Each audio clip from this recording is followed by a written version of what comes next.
नमस्कार दोस्तों, जम्मू कश्मीर में एक और दिल दहला देने वाली घटना हुई है जिसमें 27 लोगों की जान चली गई है। आतंकवादी सेना की वर्दी पहन के आए हुए थे और इन्होंने 40 राउंड फायर किए हैं लगातार। इन्होंने किसी से नहीं पूछा कि तुम्हारी जाति क्या है, इन्होंने नहीं पूछा कि तुम्हारी भाषा क्या है, इन्होंने नहीं पूछा कि तुम्हारा राज्य क्या है, और केवल पूछा तो ये पूछा कि तुम्हारा धर्म क्या है। यहाँ तक कि कुछ लोगों के इन्होंने कपड़े तक उतरवा दिए कि हमें चेक करना है तुम कौन से धर्म से बिलोंग करते हो। और उनके बाद जो है इसने लगातार 40 राउंड फायर इन्होंने किया और जितने पुरुष थे उनमें 27 लोगों को इन्होंने मौत के घाट उतार दिया। उनमें से 2 विदेशी थे, एक इटली के और एक इजराइल के, और 2 वहां के स्थानीय निवासी थे, जम्मू कश्मीर के पहलगांव के। अब आपको मैं यहाँ पे 3 पहलू बता रही हूँ, इनको आपस में रिलेट कीजिएगा। आपको लगेगा ये सोची समझी साजिश है या फिर एक संयोग मात्र है। सोचिए जरा, अभी ही पीएम मोदी की सऊदी अरब दौरे पर जाना, अभी ही उपराष्ट्रपति जो कि अमेरिका के उपराष्ट्रपति हैं उनका भारत में आधिकारिक दौरे पर आना, इसके साथ ही अभी हाल ही में 2 या 3 दिन पहले ही पाकिस्तान के आर्मी चीफ आसिफ मुनीर के द्वारा ये बयान देना कि हम हिंदुओं से अलग हैं, हमारी संस्कृति, हमारी सोच, कोई भी परंपराएं हिंदुओं से नहीं मिलती, और अगर मिलती तो हम 2 देश नहीं होते, एक देश होता। मैं आपको यहाँ बहुत सारी चीजें दिखाने वाली हूँ। इन लोगों ने बहुत सारी घटनाओं को अंजाम दिया है। जरा सोचिए, ये सोची समझी प्लानिंग है या कुछ और है।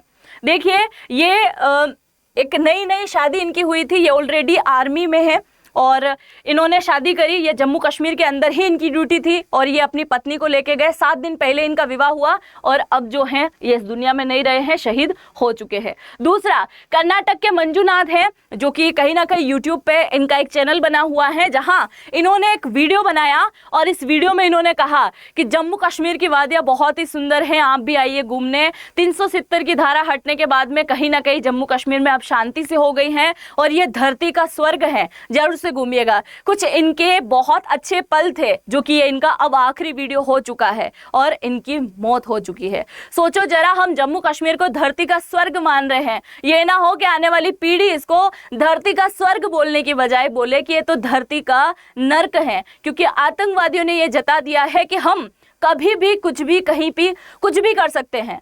हम बता रहे हैं कि 370 की धारा हटाने के बाद भी आज भी कश्मीर का मुद्दा ठंडा नहीं हुआ है, ये यही बताना चाह रहे हैं। साथ ही देखिए, जैसे ही मंजुनाथ के ऊपर जो है गोली धनाधन चला दी गई, उसके बाद इनकी पत्नी का स्टेटमेंट आया कि आतंकवादियों से मैंने कहा कि मेरे पति को मार दिया तो मुझे भी मार दो, मुझे क्यों जिंदा छोड़ रहे हो। तो आतंकवादियों की तरफ से स्टेटमेंट आया कि तुम्हें नहीं मारेंगे, जाओ मोदी को बता दो। उन्होंने ये बात बोली कि जाओ तुम मोदी को बता दो। अब हम बात कर लेते हैं, ये घटना जहाँ पे अंजाम दी गई है वो इलाका कहाँ पड़ता है। जब आप जम्मू कश्मीर जाओगे, ये जम्मू कश्मीर का अपना क्षेत्र है, ये जम्मू कश्मीर का एक पहलगांव है जहां पे इस घटना को अंजाम दिया गया। सोचने वाली बात यह है कि जम्मू कश्मीर के इस पहलगांव के अंदर इससे पहले ऐसी कोई घटना नहीं हुई थी, पहली बार यहां पे टारगेट किया गया। ज्यादातर आतंकवादियों के द्वारा रेलवे स्टेशन या फिर हम कहेंगे स्कूल हो गया है, कोई बसों का स्टेशन हो गया है, या फिर कोई जहां भीड़ भाड़ वाला इलाका होता है, ये ज्यादातर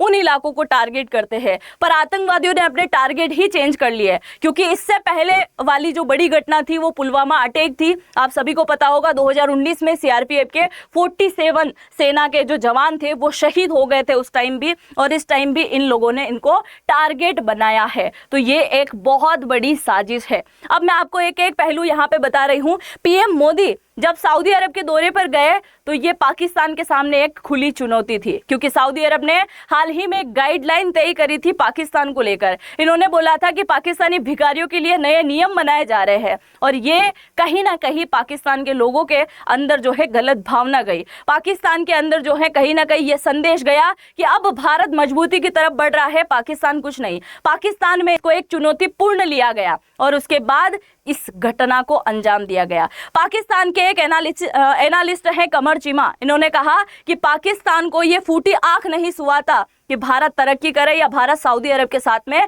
अच्छे रिश्ते रखे, क्योंकि अभी सऊदी अरब के दौरे में तकरीबन 2633 जो भारतीय व्यक्ति जो कि सऊदी अरब में बंद हैं जेलों के अंदर, उनको छुड़वाने के लिए बातचीत होनी थी। एमओयू पर सिग्नेचर यहाँ पे होने थे, इकोनॉमिक कॉरिडोर, बहुत सारी चीज़ों से रिलेटेड यहाँ पे बात होनी थी।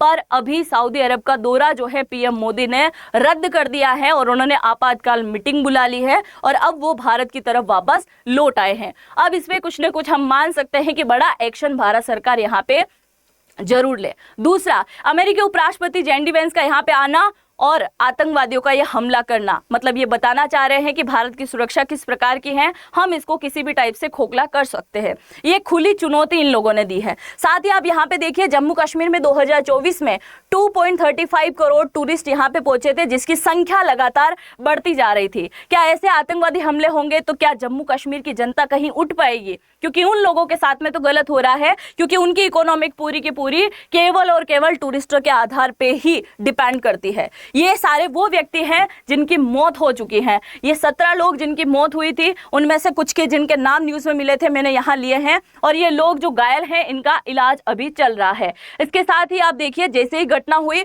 उसके बाद में हमारे देश के गृह मंत्री जो है श्रीनगर पहुंच गए और वहां की रेकी ले रहे हैं। इसके साथ ही सेना को आदेश दे दिया गया है कि सख्ती के साथ सुरक्षा बलों को और भी बढ़ा दिया जाए।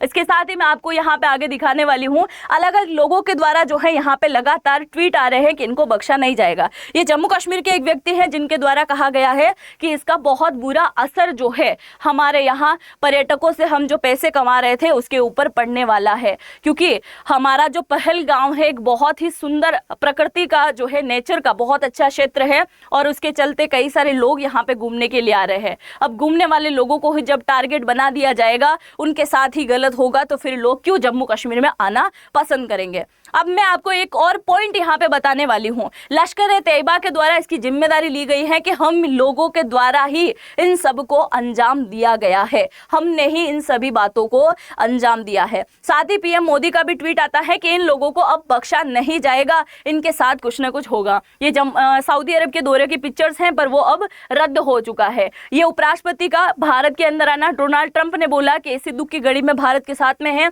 इधर रशिया की तरफ से, इजराइल की तरफ से, सभी साइड से हमारे लिए जो है ट्वीट आए हैं। लगातार जो है जम्मू कश्मीर के पहलगांव में यहाँ पे लोगों ने मोमबत्तियां लेके जो है रैली निकालना शुरू कर दिया है। इनका बोलना है कि ये जो आतंकवादी गतिविधि हुई है ये हमारे लिए भी कहीं ना कहीं बहुत ज़्यादा हानिकारक रही है। अब सबसे मेन मुद्दा एक और यहाँ पे आता है कि ये हमला तो हो चुका है, साथ ही आतंकवादियों ने एक और बात बोली है, क्योंकि 3 जुलाई से अमरनाथ की यात्रा शुरू होना है और अमरनाथ की यात्रा का पहलू कहीं ना कहीं जम्मू कश्मीर के पहलगांव के साथ में भी जुड़ा हुआ है। यानी कि अगर आपको अमरनाथ जाना है तो पहलगांव जब आप जाओगे तो वहां से आपकी यात्रा सुगम बनेगी। मीन्स आप सोचिए कि एक डर बिठाने वाली बात कहीं ना कहीं की गई है। इन्होंने एक खुली चैलेंज यहाँ पे दिया है, खुली धमकी यहाँ पे दे दी है कि हम कभी भी कुछ भी कर सकते हैं। इससे पहले मैं आपको जम्मू कश्मीर के और भी यहाँ जो अटैक हुए थे उनके बारे में बता दूं।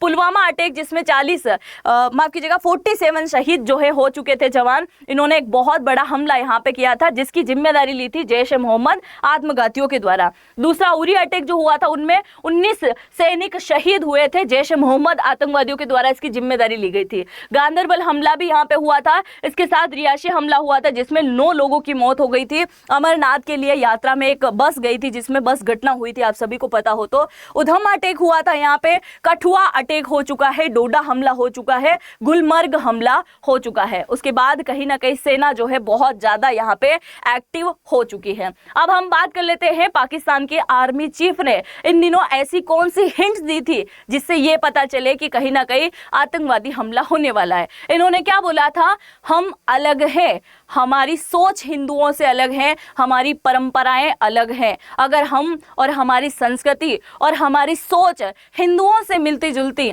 तो हमारे पूर्वजों को कभी भी जरूरत नहीं होती कि एक देश के 2 टुकड़े कर दिए जाते। आज हम 2 देश की बजाय एक ही देश होते, इसलिए हम हिंदुओं को कुछ नहीं समझते हैं। इनके सारे स्टेटमेंट हैं। इससे पहले वाला वीडियो मैंने बनाया था, उसमें जरूर से देखिएगा, इनके बारे में डिटेल में मैंने चर्चा करी थी। जो पीओके वाला वीडियो है जरूर से उसको आप देख सकते हैं। दूसरा, ये एक और नया हमारे इतिहास में ब्लैक डे हुआ है। अब इन आतंकवादी गतिविधियों को रोकने के लिए भारत सरकार को क्या एक्शन यहाँ पे लेना चाहिए? क्या भारत सरकार को फिर से ऐसी कोई स्ट्राइक करनी चाहिए जिससे इन आतंकवादी लोगों को समझ में आ जाए कि भारत से पंगा लेना क्या होता है? क्या ये बार बार ऐसे ही अटैक करते रहेंगे? क्या अब कोई बड़ा एक्शन होना चाहिए? इसमें क्या आपको लगता है? आपको ये पूरा वीडियो देखने के बाद जो भी आपके माइंड में क्वेश्चन आए हैं या जो भी बातें चल रही है, आप जरूर से मुझसे साझा कीजिएगा। कमेंट सेक्शन आप ही लोगों के लिए है। मैं मिलूंगी किसी और वीडियो में, तब तक के लिए बहुत बहुत धन्यवाद। जय हिंद, जय भारत।